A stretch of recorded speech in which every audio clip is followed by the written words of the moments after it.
Hello guys, এই কেকটার কালকে order আছে, সেই জন্য রাত্রিবেলা বানিয়েছি। আর আজকে সকালবেলা তার ডেকোরেশনটা দেখাচ্ছি। আমার গলার ভয়েসটা খুব খারাপ অবস্থা, তাও আমি একটু ভয়েস ওভার দেওয়ার চেষ্টা করছি। কেকটা কতটা স্পঞ্জি হয়েছে দেখুন। তারপরে সেটাকে 3টে ভাগে কাট করে নিলাম। কাট করার পরে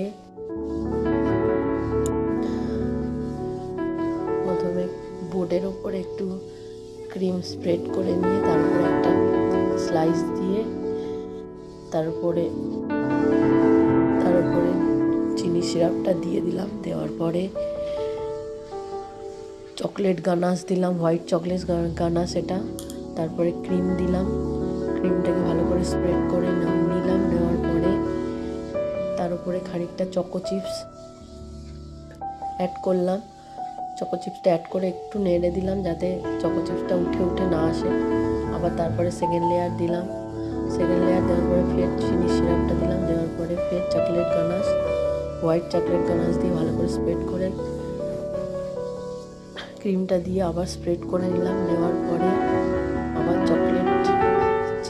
চকো চিপসগুলো দিলাম, দিয়ে আবার খানিকটা স্প্রেড করে নিয়ে তারপর থার্ড লেয়ারটা বসিয়ে দিলাম। বসানোর পরে ভালো করে আবার সুগার সিরাপ দিয়ে তার উপরে চকলেট গানাশটা দেওয়ার পরে স্প্রেড করে তার উপরে কেকের ক্রাম কোট করে নিচ্ছি। ক্রাম কোট করার পরে ফুল কেকটাকে ক্রাম কোট করে সুন্দর করে একদম স্মুথ করে নিতে হবে।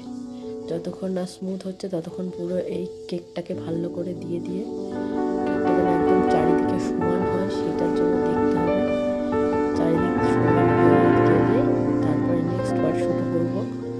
কেকটা আজকে আমার মেয়ের স্কুলের একটা বন্ধুর জন্মদিন, তার মা অর্ডারটা দিয়েছিল ডোরেমন কেকটা বানাবো। তো পুরো চারিদিকে সেই কারণে স্মুথ করে নিচ্ছি। স্মুথটা যতক্ষণ না হবে কেকটার ফিনিশিং আসবে না ভালোভাবে। এটা ভালো করে স্মুথ করে নিয়েছি। নেওয়ার পরে এবারে একটু ভালো করে নেওয়ার পরে এবারে ডোরেমন ডিজাইনটা দেব।